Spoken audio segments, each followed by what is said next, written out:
새벽에 각 가정에서 예배하기 위해서 준비하고 계신 우리 성도님들을 주님의 이름으로 축복합니다. 오늘도 각 가정에서 여러분이 계신 곳에서 우리 주님 모시고 예배할 때 오늘 살아계신 하나님이 여러분을 인격적으로 만나주시고 또 주님을 만났다는 증거로 영육 간의 모든 문제가 해결받으시기를 예수님의 이름으로 축복합니다. 오늘 함께 은혜 받으실 말씀은 마가복음 6장 7절에서 13절 말씀입니다. 마가복음 6장 7절에서 13절입니다.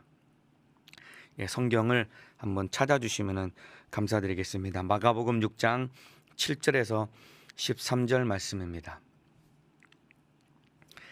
다 찾으신 줄로 알고 저는 여기서 여러분은 계신 곳에서 저와 함께 큰 목소리로 또박또박 함께 합독하도록 하겠습니다.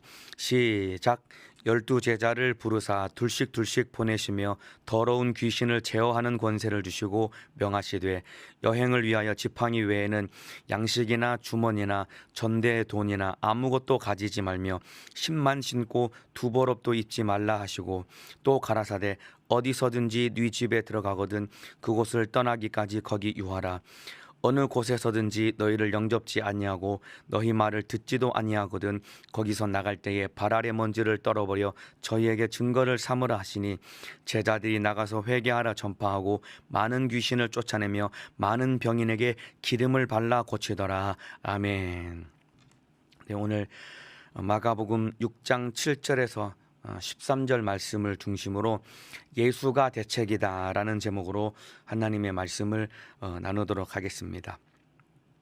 오늘 본문은 예수님이 드디어 다 모여진 12명의 제자를 전도하기 위해서 이제 파송하시는 그 장면이 기록된 사건입니다. 오늘 이 말씀을 중심으로 함께 은혜를 나눌 텐데요. 7절에 보면은 12제자를 부르사 둘씩 보내시며 라고 기록하고 있습니다. 제자들이 12명이니까 그러니까 2명씩 짝을 지어서 6개 조를 나누어서 우리 주님이 제자들을 각 지역으로 이제 파송을 하십니다. 아마 전 지역으로 제자들을 파송했던 것 같습니다.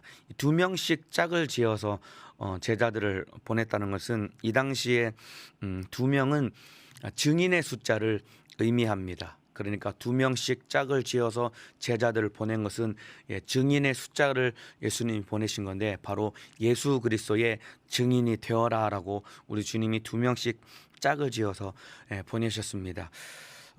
제자들이 파송된 시기는 예수님의 공생의 초기에 제자들을 보내신 것이고 현실적으로 아직 훈련이 다 끝나지 않은 어찌 보면은 미숙한 상태에 있는 제자들을 예수님이 보내신 건데 이걸 통해서 우리가 무엇을 생각할 수 있냐면은 하나님의 일은 다 배워서 내가 보기에 내가 다 갖추어졌다라고 여겨질 때 하나님의 일을 시작할 수 있는 것이 아니라 아직 다 갖추어지지 않았을지라도 우리 주님이 가라고 명령을 하시면은 주의 일을 하면서 배우고 성장할 수 있는 것이 바로 하나님의 일과 주의 사역의 원리라고 할 수 있습니다. 청년들도 보면은 이런 직분을 좀 맡아서 충성했으면 좋겠습니다. 이런 직분을 맡아서 이렇게 충성을 좀 하십시오라고 요청을 하고 또 부탁을 하면은 가끔 그런 얘기를 합니다. 저는 부족해서 저는 안 될 것 같은데요. 목사님 저는 너무 부족하고 아직도 저는 이렇게 배워야 될 게 많아서 안 될 것 같습니다.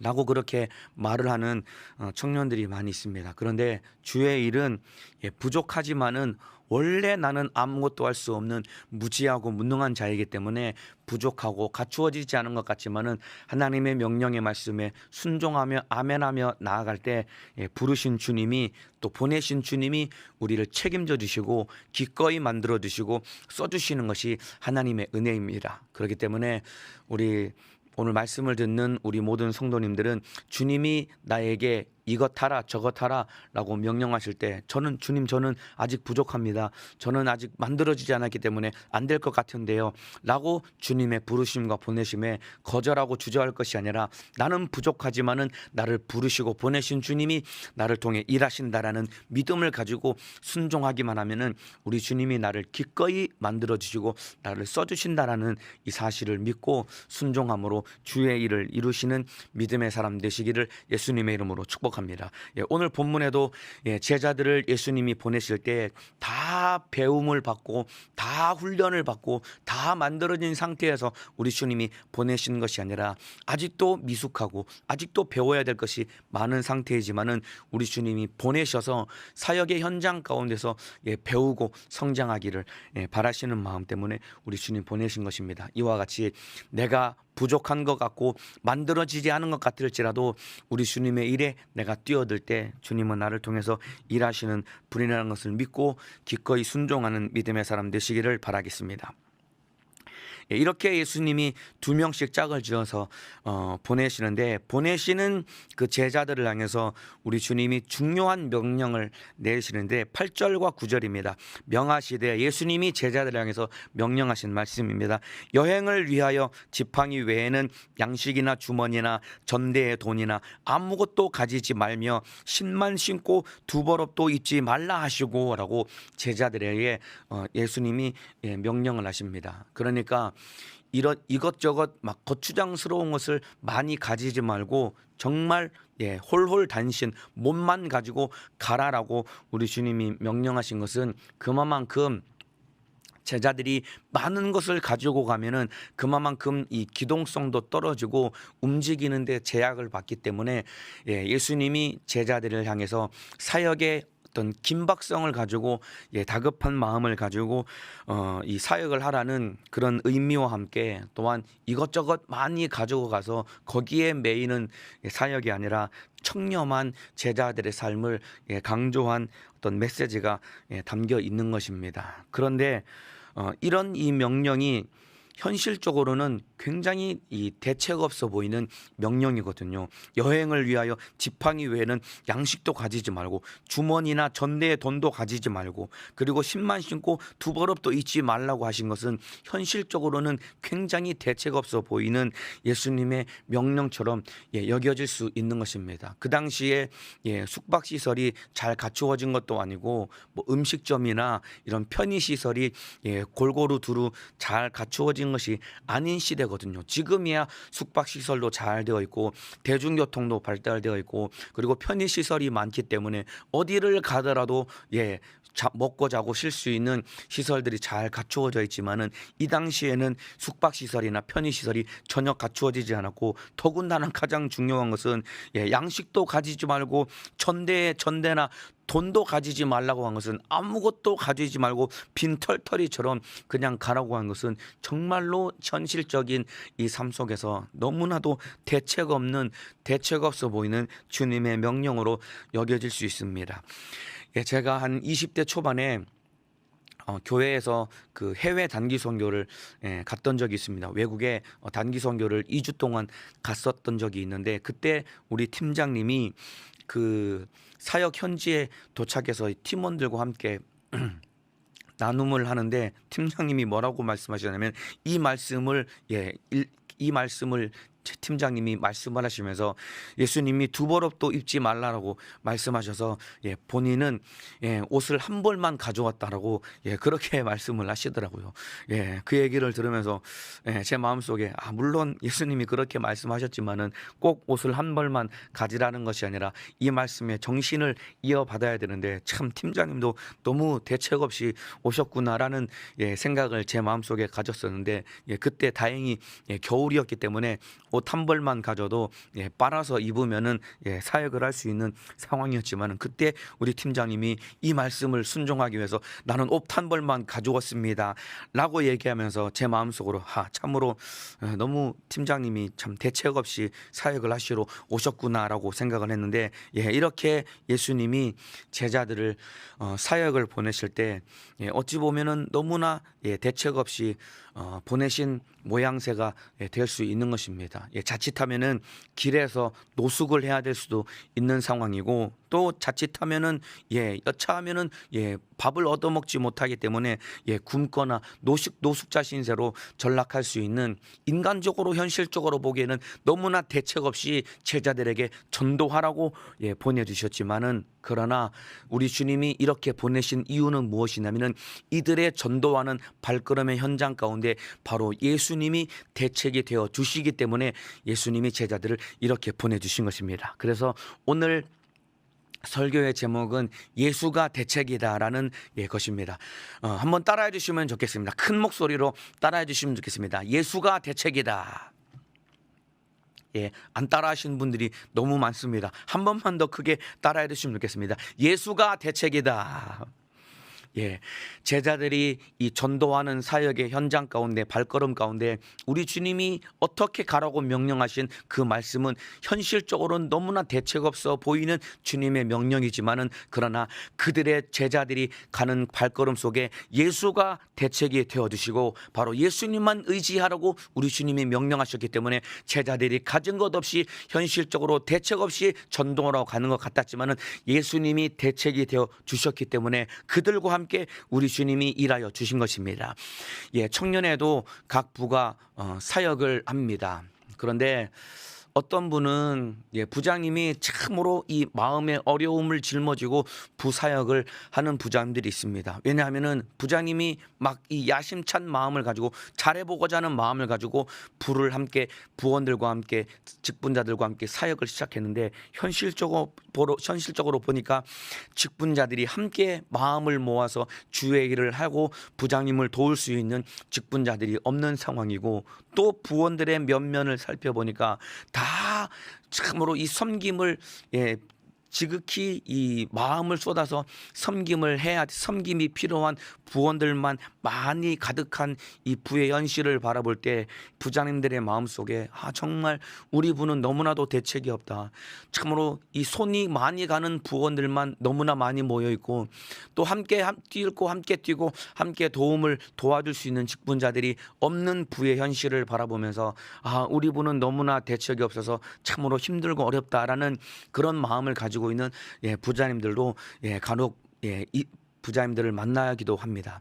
특별히 지금과 같은 이 코로나 사태 속에 직분자들도 힘들어서 사역을 감당할 수 없는 그런 지경에 처한 직분자들도 많이 있고, 또 부원들이 예배 오지 않고 이 코로나 사태 속에서 참 믿음이 없어서 세상으로 끌려나가서 힘들어하는 부원들의 모습을 바라볼 때 우리 부자님들이나 또 각 기관에서 사역을 하시고 또 학생들을 섬기는 우리 또 선생님들이나 구역장님들이나 이런 분들이 우리 구역 식구들, 또 우리 반 학생들, 우리 부실원들, 그리고 우리 기관 식구들 너무나 힘들어하고 어려워하는 내게 맡겨주신 영혼들을 바라볼 때 너무나 어떻게 영혼을 살리나 대책 없어 보이는 우리 부나 기관이나 구역이나 우리 반을 바라보며 마음 어려워하는 어려운 마음을 가지고 계신 분들이 많이 계실 것으로 알고 있습니다.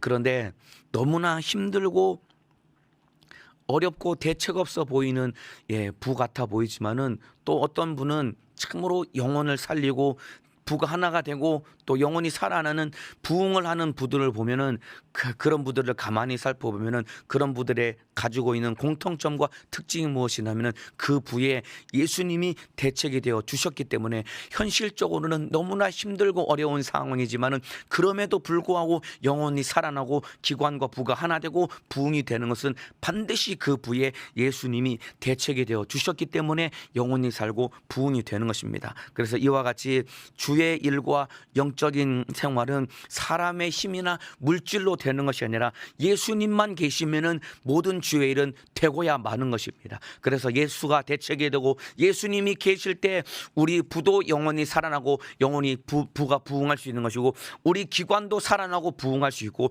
우리 반도 살아나고 우리 반 학생들이 우리 반이 부흥될 수 있는 것은 예수님이 대책이 되어주시고 예수님이 계실 때 주님은 그 주님의 능력 가운데 주의 일을 하여 주시는 것입니다. 제자들이 자기들이 아무런 대책 없이 돈도 없고 양식도 없고 갈아입을 옷도 없이 그냥 빈털터리처럼 현실적으로 대책 없이 사역하러 갔지만은 그들의 발걸음 속에 예수님이 대책이 되어 주시니까 제자들 가운데 예수님의 생애가 나타나고 수많은 이적과 능력을 행하며 전도하고 영혼을 살린 것과 똑같이 우리 연세중앙교회에 참으로 영혼을 섬기고 지금 영혼을 맡아서 주회를 하고 계시는 모든 영혼을 섬기시는 우리 직분자 여러분, 현실적으로 바라봤을 때, 내 눈으로 바라봤을 때 우리 기관과 우리 부실과 구역이 우리 반이 대책 없어 보이지만은 예수님이 대책이 되어주시고 대책이 되시는 예수님 한 분만 붙든다면은 우리 기관에 우리 부에 함께 할 수 있는 일꾼은 없어 보이고 전부 다 손만 가는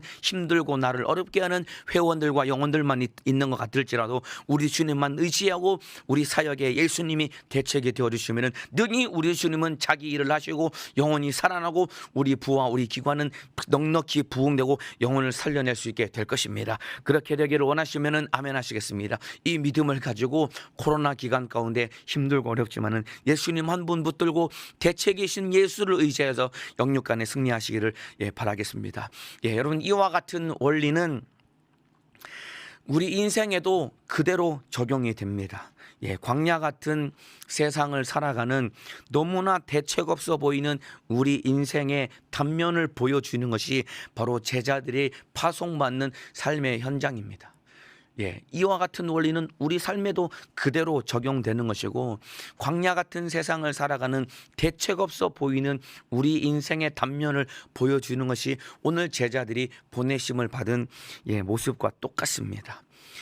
보세요. 우리 인생 태어날 때부터 죄인의 신분이 되어버렸습니다. 태어날 때부터 죄인이 되었고 본질상 진노의 자식으로 태어났기 때문에 죄 아래서 저주와 질병과 가난 속에서 참으로 불행을 피할 수 없는 대책 없는 인생이 바로 우리 인생의 현실인 것입니다. 죄 때문에, 저주 때문에, 가난 때문에, 질병 때문에 일평생 불행하게 살 수밖에 없는 대책 없는 우리 인생. 이런 우리 인생 가운데 여러분, 돈이 대책이 될 수가 없는 것입니다. 성공이 대책이 될 수가 없는 것입니다. 세상 어떠한 것도 죄 아래 태어나서 죄 때문에 병들고 저주받고 가난하고 불행해서 대책 없이 살아가는 우리 인생에 어떠한 것도 참으로 예수 외에는 대책이 되어줄 수가 없습니다. 돈이 대책이 될 수 있는 것도 아니고, 그리고 성공과 명예와 세상 권력이 대책이 될 수가 없는 것입니다. 참으로 요즘 집값이 많이 올라가지고 이 집 사기가 어려워지는 세대가 되었다고 그렇게 이구동성으로 말을 하는데, 땅을 사고 부동산 투자를 하는 것이 우리 인생과 우리 미래의 대책이 될 수가 절대로 없는 것입니다, 여러분. 누가복음 12장에 보면은 자기 인생의 대책을 마련해 보려고 나름 머리를 굴리고 멋진 대책을 마련했다라고 스스로 여기고 만족했던 사람이 있습니다. 바로 소출이 풍성한 부자, 바로 농부가 있었습니다. 이 농부가 한 해 농사를 지었는데 그 해에 다른 어떠한 해와는 비교할 수 없을 만큼 소위 말하는 대풍을 이루었습니다. 자기가 보기에도 엄청난 이 풍년을 거두었기 때문에 이 수확을 거두면은 지금 있는 창고에는 거둔 수확물을 다 넣어둘 수 없는 지경이 될 만큼 많은 수확을 거뒀고 이미 자기가 부자가 될 수밖에 없다는 것을 알았기 때문에 이 부자의 머릿속에 이제 머리를 굴리기 시작한 겁니다. 그러니까 자기 인생의 대책을 마련하기 위해서 더 큰 창고를 짓기 위해서 옆에 있는 땅을 부동산 투기를 해가지고 옆에 있는 땅을 야금야금 이 매입을 해서 땅을 늘리고, 그리고 지금 있는 창고를 헐어버리고 재건축을 해가지고 훨씬 더 크고 튼튼하고 좋은 창고를 지어가지고 거기다가 거둔 모든 곡식을 다 창고에다 차곡차곡 쟁여놓고 멋지게 만들어진 넓게 산 토지와 함께 잘 지어진 창고와 함께 창고 속에 가득 찬 이 거두어진 곡식을 바라보면서 자기 마음속으로 너무나도 만족스러워서 뭐라고 고백했냐면은, 내 영혼아, 이제 뭐 편히 먹고 마시고 쉬자. 여러 해 쓸 물건을 많이 쌓아두었으니 내 영혼아 이제 먹고 마시며 편히 쉬자라고 그렇게 자기 인생에 참으로 든든한 대책을 마련했다라고 생각한 그 소출이 풍성한 부자를 향해서 우리 주님이 뭐라고 말씀하셨냐면은 이 어리석은 자야, 오늘 밤에 네 영혼을 부르면 네가 예비한 그것이 네 것이 되겠느냐. 네가 대책이라고 마련한 그것이 누구 것이 되며 그것이 네 영혼의 때에 진정한 대책이 되겠느냐라고 그렇게 우리 주님이 어리석은 부자를 향해서 말씀하고 계십니다. 예, 우리 대책 없는 우리 인생, 돈이 대책이 되는 것이 아닙니다, 여러분. 세상의 성공과 명예와 권력과 권세가 대책이 되는 것이 아닙니다, 여러분. 예, 땅을 사고 부동산 투자를 하고 건물을 매입을 하고 참으로 그렇게 내 미래를 대비하는 그것이 대책이 아니라 우리 인생의 대책은 예수 한 분밖에는 없는 것입니다, 여러분. 그렇기 때문에 보세요. 그 사람의 대책이 무엇인지는 그 사람의 말이 아니라 그 사람의 행동과 삶을 보면은 금방 이 사람의 대책이 무엇인지 바로 드러나게 되어 있습니다.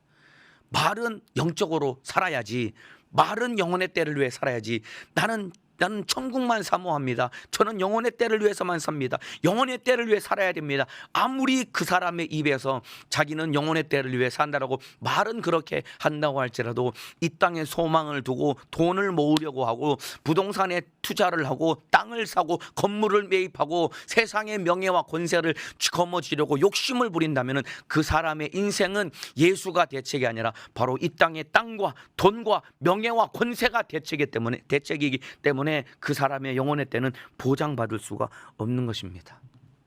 네, 돈을 많이 갖는 것은 죄가 아닙니다, 여러분. 돈을 많이 갖는 것이 죄가 아니라 성경에는 돈을 사랑하는 것이 일만하게 뿌리라고 했기 때문에 돈을 사랑하는 것이 죄인 것입니다, 여러분. 돈을 많이 갖는 것 죄가 아닙니다, 여러분. 여러분 열심히 일을 하셔서 돈을 많이 버시기를 바랍니다. 그리고 많이 번 돈 통장에 은행에 잘 저금해 두어서 필요한 때에 요긴하게 잘 쓰시기를 바랍니다. 그런데 돈을 많이 가지고 있는 것이 죄가 아니라 돈을 사랑하는 것이 죄가 되는 거예요.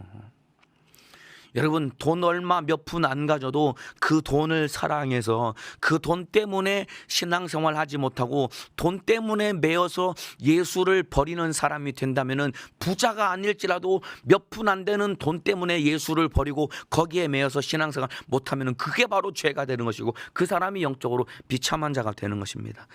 예, 세상 것 다 가져도 그것이 내 인생의 대책이 아니라 오직 예수님만이 대책이 되시는 삶을 살아야지 그 사람이 바로 영적인 사람이 되는 것입니다, 여러분. 말로는 나는 영적으로 삽니다. 말로는 영혼의 때를 위해 삽니다. 라고 하면서도 실상 그 사람의 진짜 대책이 예수인지 아닌지 그 사람의 마음과 삶의 면면을 자세히 들여다 볼 때 예수가 대책이 아니면은 그 사람은 말은 영적으로 사는 것 같아 보일지라도 그 사람의 실상은 영적이지 않은 사람이 되고야 마는 것입니다. 예, 보세요. 우리 인생에 가장 대책이 없는 처지가 무엇이냐면은 죄 때문에 지옥 가는 것이 가장 대책 없는 처지입니다. 예, 영원히 대책이 없는 곳이 어디냐면은 바로 지옥입니다, 여러분.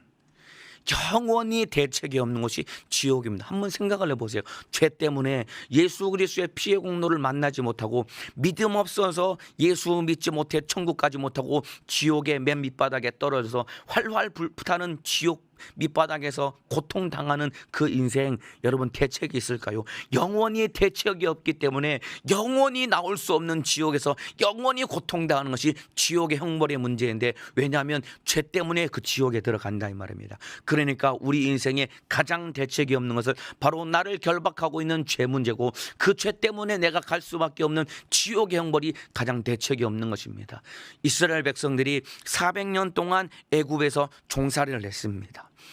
400년 동안 애굽에서 종살이를 한 이스라엘 백성들은 여러분 현실적으로 애굽에서 나올 수 있는 아무런 대책이 없는 것이 그들의 삶의 현실이었습니다. 그들의 자력으로는, 그들의 노력과 수고와 애쓰는 것으로는 애굽에서 절대로 나올 수 없는 대책 없는 인생이 바로 이스라엘 백성들, 400년 동안 애굽에서 종살이하는 이스라엘 백성들의 모습인데, 그 모습이 바로 오늘을 살고 있는 저와 여러분의 모습이다 이 말입니다.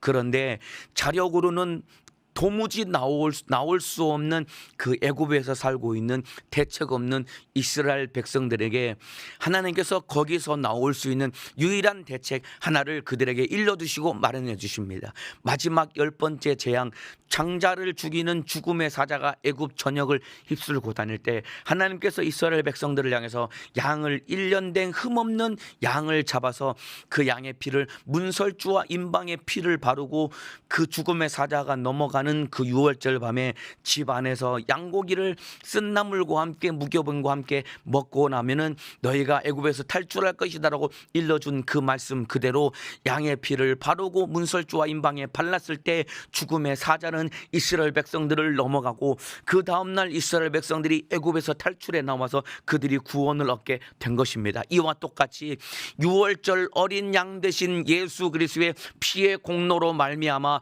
우리가 죄에서 구원을 받은 것이고, 6월절 어린 양 대신 예수 그리스도의 피의 공로로 말미암아 우리가 사망과 저주와 질병과 가난과 지옥의 형벌의 문제에서 우리가 구원을 받았기 때문에 우리 인생의 유일한 대책은 바로 예수 그리스도 하나님의 아들이 되는 것입니다. 인정하시면 아멘 하시겠습니다. 그 예수를 대책으로 삼고 이 땅에서 예수 한 분 붙들고 믿음 생활, 영적 생활에 승리할 때 우리는 예수로 승리할 수 있습니다. 지옥에서 나올 수 있는 유일한 대책 예수 그리스도, 죄 문제를 해결받을 수 있는 유일한 대책 예수 그리스도, 저주와 질병과 가난의 문제가 해결받을 수 있는 유일한 대책 예수 그리스도, 그 예수 그리스도로 말미암아 영육간에 승리하시기를 예수님의 이름으로 축복합니다. 돈이 대책이 되는 것이 아닙니다.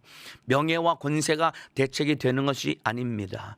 요즘 아파트 값이 올라간다고, 여러분 땅값이 올라간다고 부동산에 투자를 하고 집을 사고 참으로 땅을 매입하고 이것이 내 인생과 내 미래의 대책이 되는 것이 아니라 오직 예수 한 분만이 대책이 되는 것입니다. 영육간에 여러분이 가지고 있는 수많은 문제, 여러분 이것 해결할 수 있는 유일한 대책은 살아계신 하나님이신, 바로 살아계신 하나님의 아들이신 예수님께 기도하는 것이 대책입니다. 오늘 새벽에 예배 드리시는 우리 성도님들, 질병 때문에, 가난 때문에, 그리고 우울증 때문에, 염려 근심 걱정 때문에, 그리고 자살 충동, 수많은 어려움 때문에 고통당하시면서 밤잠 못 자신 우리 성도님들 계십니까? 바로 우리 주님께 기도하는 것이 대책입니다. 저희 어머니가 저를 낳고 나서 제가 갓난 아기일 때 우리 큰형님이 7살에 학교를 들어갔거든요. 그러니까 제가 태어났을 때 우리 형님이 바로 초등학교 입학을 했고, 형님이 초등학교 입학을 하고 나서 얼마 안 있다가 3월 중순에 제가 태어났거든요.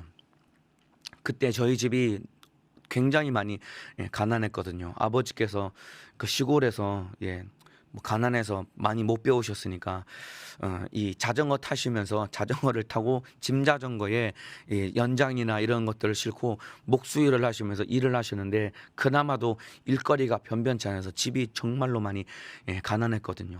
7살에 그나마 학교를 일찍 보낸 큰형님이 7살에 학교를 갔는데, 형이 학교를 갔다가 왔는데 집에 와서 하는 얘기가, 학교에서 한 달인가 아마 5,000원을 학교에서 가져오라라고 그렇게 얘기를 했다고 합니다. 근데 그 당시에 집이 너무나도 가난해서 5,000원이 없어가지고 옆집을 집집마다 돌아다니면서 어렵게 5,000원을 구워다가 큰형님 손에 들려보내서 학교를 보냈다라는 얘기를 저희 어머니를 통해서 제가 들었거든요. 그만큼 저희 집이 가난했습니다. 아마 한 10배, 20배가 물가가 뛰었다고 할지라도 지금이면은 한 10만 원인데, 그러니까 집에 현금 10만 원이 없어가지고 돈을 빌려서 아이를 학교에 보낼 만큼 가난했었거든요. 그때 이제 그렇게 가난한데 이제 갓난아기인 저까지 태어났으니까 이제 아들이 셋이었거든요. 제가 막내 아들이고. 그 어머니가 막 기가 막힌 마음에 새벽에 저를 이제 핏덩이 같은 저를 끌어안고 새벽에 가서 하나님 앞에 이 기가 막힌 마음을 가지고 기도를 했다라고 어머니가 말씀해 주시더라고요. 하나님 어떡합니까? 자식들이 이렇게 많은데 어떻게 키웁니까? 하나님, 나는 감당이 안 됩니다. 하나님 어떡합니까? 라고 우리 어머니께서 하나님께 막 애타는 마음으로 기도를 했는데 어머님의 이 경험이고 어머님의 간증입니다. 그때 하나님이 저희 어머니 마음속에 이런 감동을 주셨다고 합니다. 걱정하지 마라. 내가 키워줄게. 내가 책임져 줄게. 내가 키워줄게. 그런 말씀을 우리 어머님께 우리 하나님께서 해주셨다고 합니다. 그때 어머니께서 그 말씀을 듣고 그렇게 이 갓난아기인 저를 안고 이 삼형제를 어떻게 키우냐라는 이런 기가 막힌 마음을 가졌었는데 우리 하나님이 키워주신다는 이 마음을 가지고 우리 집안에 앞으로 이 삼형제의 인생에 예수님이 대책이 되어주시겠구나 이런 믿음을 가지고 어머님이 걱정하지 않고 저희 삼형제를 키워주시는데 하나님이 키워주시겠다고 약속하신 그 말씀대로 저희 삼형제가 하나님의 은혜로 잘 자라면서 한 번도 이 저희가 형제가 자라는데 어려움 없이 하나님의 은혜로 부모님의 보살핌 속에 잘 자랄 수 있게 되었습니다. 이와 같이 여러분이 가지고 있는 영육 간에 어떠한 문제를 가지고 있을지라도 오늘 이 새벽에 우리 주님께 기도할 때 우리 인생의 대책이 되시는 주님이 여러분의 인생을 책임지시고 여러분이 짊어지고 있는 기가 막힌 내 힘으로 해결할 수 없는 대책 없어 보이는 여러분의 인생에 예수가 대책이 되어주시고 우리 주님이 해결해 주시고 우리 주님이 응답하여 주실 것입니다. 오늘 그 예수님 붙들고 기도해서 영육 간의 모든 문제를 해결 받으시기를 예수님의 이름으로 축복합니다. 그래서 오늘 본문 다시 7절을 보면은 12제자를 부르사 둘씩 보내시며 더러운 귀신을 제어하는 권세를 주시고라고 기록되어 있는데 보세요. 대책 없이 제자를 예수님이 보내신 것 같지만은 예수님이 가장 확실한 대책을 마련해서 제자들을 보내주셨습니다. 두보로 가져가지 말고 전대나 돈도 가져가지 말고 아무것도 양식도 가져가지 말고 그냥 빈몸으로 가라고 말씀하신 예수님이 인간적으로 현실적으로 대책 없이 예수님 제자들을 보내신 것 같지만은 그러나 우리 주님이 제자들을 보내실 때 가장 확실한 대책을 마련해서 보내주시는데 그것이 무엇이냐면은 보내시며 더러운 귀신을 제어하는 권세를 주시고라고 우리 주님이 말씀하고 계십니다. 그러니까 제자들에게 아무것도 가져가지 말라고 말씀하셨지만 분명하고 가장 확실한 대책 더러운 귀신을 제어하는 권세를 주셔서 제자들을 보내주신 것입니다. 7절에 여기 보내시며라는 이 표현이 있는데 여러분 보내시며라는 이 표현을 통해서 이 파생된 용어가 무엇이냐면은 바로 사도라는 이 단어가 바로 보내시며라는 이 단어를 통해서 표현을 통해서 파생된 용어가 바로 사도입니다. 사도라는 말이 무슨 말이냐면은 보내심을 받은 자가 바로 사도입니다. 보내심을 받은 사람, 보내심을 받은 자가 바로 사도인데 사도라는 이 용어는 바로 보내시며라는 이 표현을 통해서 파생된 단어입니다. 이 당시에 이 법적인 관습에 의하면은요, 이 보냄을 받은 사람은 보내심을 받은 사람은 보낸 자와 똑같은 이 권세를 갖게 되어 있습니다. 이 당시 법적인 관습으로 보면은 보냄을 받은 사람은 보낸 사람과 똑같은 권세를 부여받게 되는 것입니다. 그렇기 때문에 보세요. 보내심을 받은 이 제자들을 통해서 더러운 귀신이 쫓겨나가고 질병이 고침받았던 이유는 무엇이냐면은 바로 이들을 보내셨던 예수님과 똑같은 권세를 가지고 제자들이 갔기 때문에 바로 이들을 통해서 귀신이 떠나가고 질병이 고침받고 예수님이 하신 그 일을 그대로 예수님의 생애를 재현할 수 있었던 것은 바로 보내신 주님과 함께 보냄받은 받은 제자들에게도 보내신 주님과 똑같은 권세가 나타났기 때문에 제자들을 통해서 예수님의 생애가 재현되는데 바로 이것이 대책이다 이 말입니다. 저와 여러분의 인생도 마찬가지입니다. 우리 주님이 우리를 보내셨습니다. 우리 주님이 우리를 보내고 계십니다.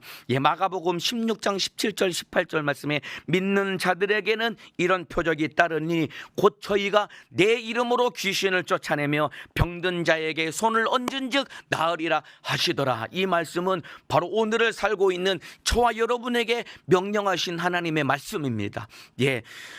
이 귀신이 쫓겨나가고 질병이 고침받는 이 표적이 누구에게 따르냐면은 바로 16장 17절을 다시 읽어드리면 믿는 자들에게 이런 표적이 따른다고 했습니다. 특정 계층의 사람에게 이런 표적이 따르는 것이 아니라 누구든지 예수 그리스도를 믿기만 하면은 제자들이 재현했던 그 예수님의 생애, 오늘을 살고 있는 저와 여러분에게도 이 예수님의 생애는 여전히 지금도 어김없이 재현된다라고 주님이 약속하고 말씀하고 계십니다. 예수님의 이름을 저와 여러분에게 주셨습니다. 오늘 이 말씀을 듣고 계신 우리 사랑하는 성도님들, 내 인생이 수많은 이런저런 문제, 질병과 가난과 저주와 자식의 문제, 남편의 문제, 아내의 문제, 부모, 형제, 가족들의 문제 때문에 고통당하고 계십니까 여러분?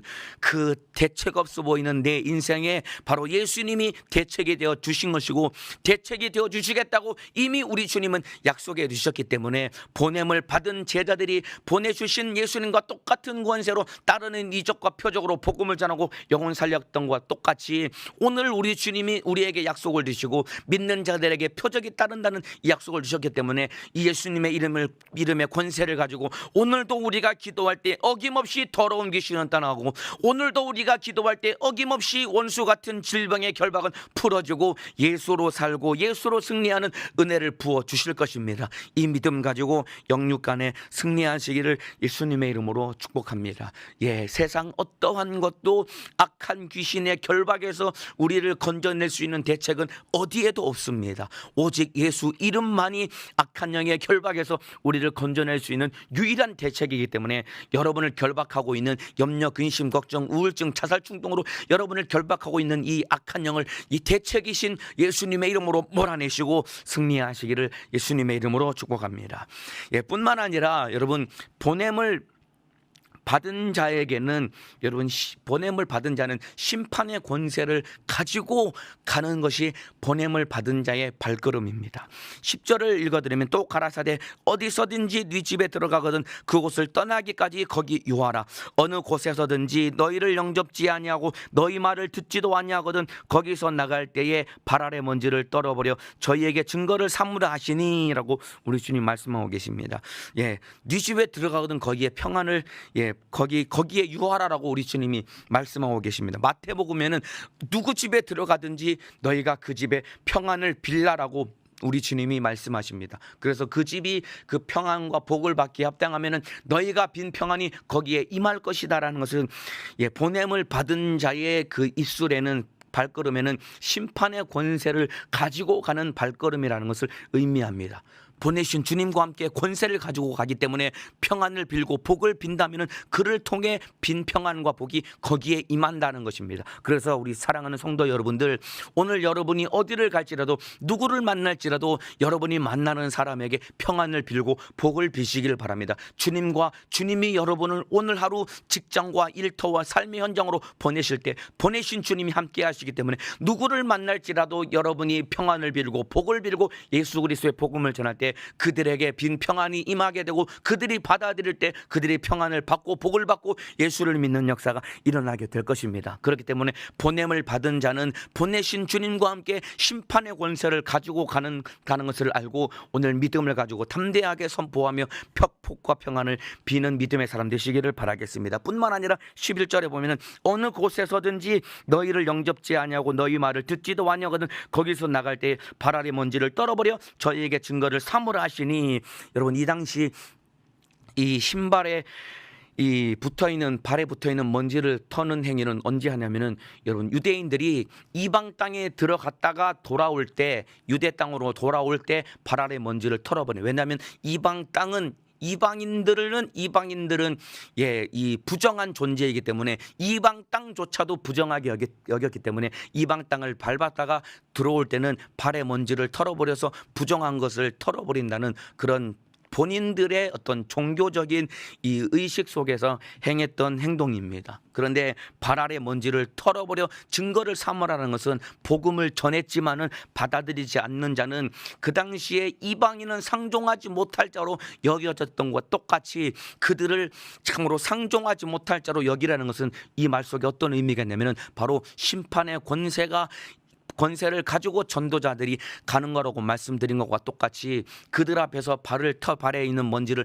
털어버리는 것은 너희가 복음을 받아들이지 않으면 너희에게 심판이 임할 것이라는 메시지를 한 번 더 던져서 그들이 복음을 받아들이도록 그들의 마음을 한 번 더 진실하게 그들의 마음을 두드리라라는 우리 주님의 애타는 명령이요 목소리인 것입니다. 그래서 보세요. 이 신발의 먼지를 떨어버려서 심판의 권세를 가질 수밖에 없다라는 것은 제자들을 통해서 복음을 전했는데 복음을 받아들이지 않는 것은 제자들을 영접하지 않은 것이 아니라 바로 복음을 영접하지 않은 것이고, 복음을 영접하지 않은 것은 그들의 인생의 유일한 대책이 되신 죄와 사망과 지옥에서 건져주실 유일한 대책이신 예수님을 거부한 것이기 때문에 그들에게는 심판을 피할 수 없고 그들의 인생은 비참하게 전락되어 버릴 수밖에 없기 때문에 전도자들의 발걸음은 바로 심판의 참으로 권세를 가지고 가는 것과 똑같은 것입니다. 그래서 이 복음을 전할 때 여러분 거절을 당하는 것은 전도자가 비참해지는 것이 아니라 바로 거절하는 자가 영원히 비참해지는 그런 모양이 되는 것입니다. 전도할 때 저 예수 안 믿습니다. 듣기 싫으니까 절로 가시오라고 이 복음을 전하다 보면은 거절을 많이 당하잖아요. 그러면은 나도 모르게 내 안에 참으로 이 상처도 받을 수 있고, 그리고 나 스스로 너무 많이 거절당하고 험한 말 들으면 전도하는 내가 비참해진다라고 여겨질 수 있는데, 여러분 전도자가 거절을 당하는 것은 전도자가 비참해지는 것이 아니라 바로 거절하는 그 사람이 바로 비참해지는 모양이 되는 것입니다. 이제 이번 주일부터 우리 교회가 다시 전도할 수 있는 길이 열리게 되었습니다. 직장 동료, 가족들, 관계전도 대상자들을 전도할 수 있는 기회가 열렸습니다. 코로나 기간 동안 수개월 동안 우리가 전도를 하지 못했습니다. 그러나 이제 다시 우리 교회가 전도를 할 수 있게 되었습니다. 그동안 참으로 교회에 오라고 할 수 없기 때문에 전도를 하지 못했던 우리 성도 여러분들, 이제 전도할 수 있기 때문에 내 가족들, 직장 동료들, 알고 있는 관계를 가지고 있는 사람들에게 부지런히 복음을 전하시되 그들이 받아들이지 않고 내 전도의 목소리를 외면할지라도 나 스스로 비참해질 것이 아니라 복음의 목소리를 받아들이지 않는 그들의 영혼이 비참해지기 때문에 비참해질 수밖에 없는 그들의 영혼을 가슴에 끌어안고 포기하지 말고 그들에게 복음을 전해서 영혼 살리는 믿음의 사람 되시기를 예수님의 이름으로 축복합니다. 그래서 마지막에 이제 12절에 제자들이 나가서 회개하라 전파하고 많은 귀신을 쫓아내며 많은 병인에게 기름을 발라 고치더라. 보세요 여러분, 제자들이 전도하러 가는 그들의 발걸음은 현실적으로는 너무나 대책 없어 보이는 그들의 출발이고 그들의 발걸음 같아 보이지만은 귀신을 제어할 수 있는 권세를 주신 확실한 대책을 주신 예수님과 함께 그들이 갈 때 제자들의 발걸음 속에 예수님의 생애가 체현되었기 때문에 귀신이 떠나가고 질병든 자라들이 고침받을 때 주님이 함께 하신다는 증거가 그들의 삶을 통해 나타났습니다. 이와 같이 제자들의 사역에 대책이 되어주신 우리 주님이 오늘을 살고 있는 저와 여러분의 인생에 대책이 되어 주시는 분이 바로 예수님이십니다. 오늘 한날 이 예수님 모시고 승리하시길 바라겠습니다. 마가복음 16장 20절에 제자들이 나가 두루 전파할세 주께서 함께 역사하사 그 따르는 표적으로 말씀을 확실히 증거하시니라. 제자들이 나갈 때 주님이 함께 하심으로 따르는 표적으로 함께 하신다는 증거와 표적을 나타내 주신 것과 똑같이 오늘 하루 예수님 모시고 우리가 세상에 나갈 때 우리와 함께 하시는 우리 인생의 대책이신 예수님이 우리 인생을 책임져 주시고 우리를 승리하게 하실 것입니다. 제자들의 사역에 대책이 되신 예수님, 내 인생의 대책이십니다. 그 예수님과 함께 영육간에 승리하는 믿음의 사람 되시기를 예수님의 이름으로 축복합니다.